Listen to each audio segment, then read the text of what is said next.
Welcome to Sermon Q&A. Pastor Michael here with you. I am in the studio with Pastor Craig and Pastor Alex, and all of us on January 16th, 2022, preached the second week of our sermon series called Jesus in an Insidious World. Pastor Alex, question for you today is, why does God let sin feel so good if it is so bad for us?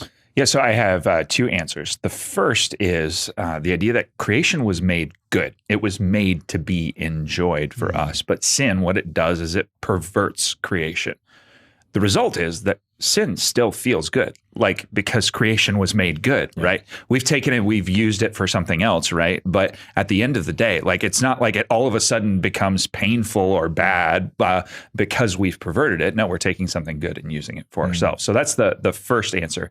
The second answer is that this is a part of God's judgment that He gives us over. So Romans 1:18 talks about how the wrath of God has been revealed against us, and then it goes on from there in chapter 1 to talk about how God gave them over, right? So they chose sin and God gave them over to their sin. Like He let them experience the fullness of its effects. And then He gave them over again, and He gave them over. It says it like 3 or 4 different times in that passage. He gives them what they want. If you want that, it comes with this, but I'll give it to you. That's exactly right. Yeah. So like if our hearts, we're choosing to trust something other than God, it says we're worshiping created things rather than our Creator.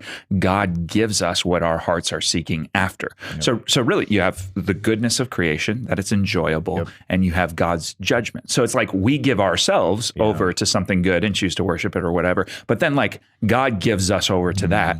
And then eventually, like if we follow that pathway long enough, we discover that that created thing can't actually sustain the place of God in our lives.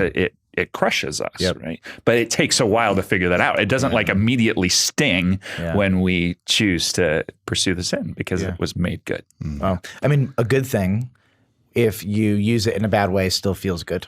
Yeah. I mean, at the end of the day, but what you don't see initially in that is that God is giving you over to it, and it begins to slowly consume you. I think food is a great illustration. Yes, for and sure. like, you eat a little bit and it's like, I'm satisfied, and it feels good. Right, and it sustains my body, it gives me energy, right? Like it has all of these like valuable good things that it does. But then I'm like, I need more. Unless it's Thanksgiving dinner, then you just keep eating until it makes you tired and doesn't give you energy, and you have to take a nap. Well, and then you choose to eat a lot of meals you eat your Thanksgiving dinner, right? And now you have a problem where it's actually like going the reverse way. It's breaking your body down and doing harm. I have an eating philosophy, and it goes like this.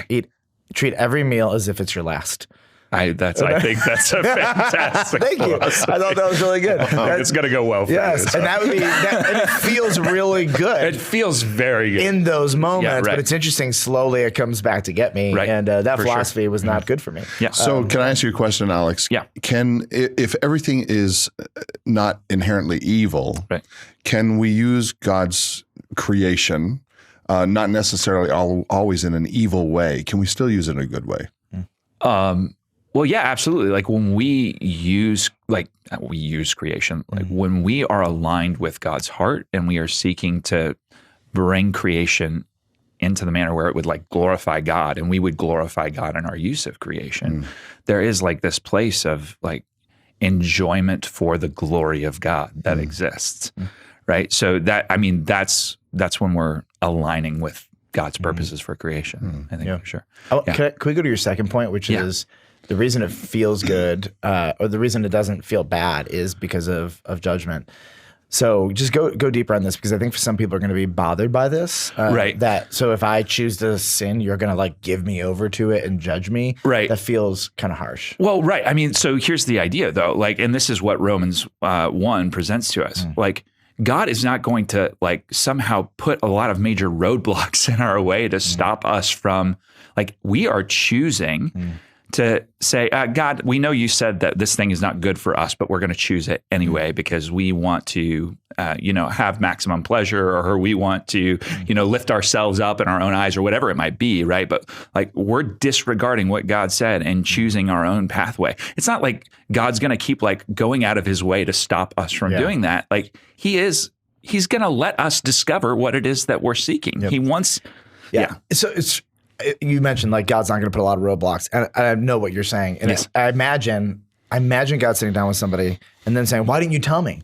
There's almost nothing.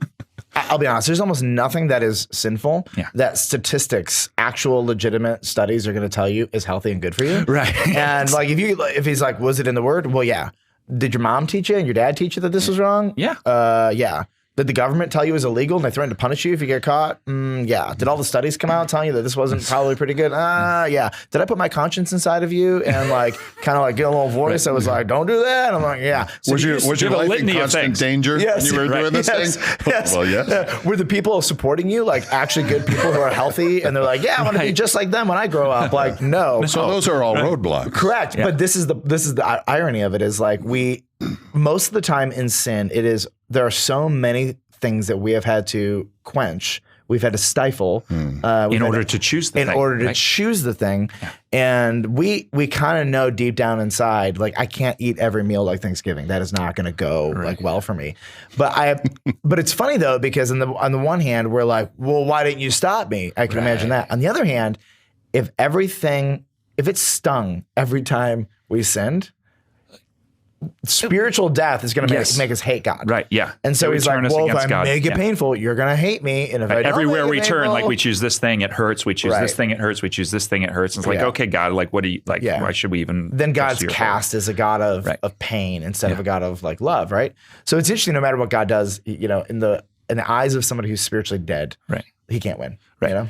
So this question, it kind of puts God on the witness stand, right? Like we're kind of calling God into question. But I think like if we reframe it, and even if we just got the mind of Scripture, I think we would probably ask a different question, which is like, if we are so blatantly choosing, after God has given us a litany of reasons not to pursue sin, if we are so blatantly choosing to worship created things rather than our Creator, like, why would God do anything at all to draw us back to Him? Yeah. Right? Like, why would He go out of His way to extend mercy to us? And why I think doesn't He just keep giving us over and giving us over? Right. Yeah. And I think if we ask that question, we start to discover the real character of God, the mirth, the deep and rich mercy of God. And I think it's a really good thing. One of the parts of my message, I don't know if either of you stole it or if I stole it from you, where it came from, but we talked about how God has infused into the world these restraints. And we talk about family, government, conscience, the church, all these things exist. And even though God is giving people over, He's also restraining in very generous ways. And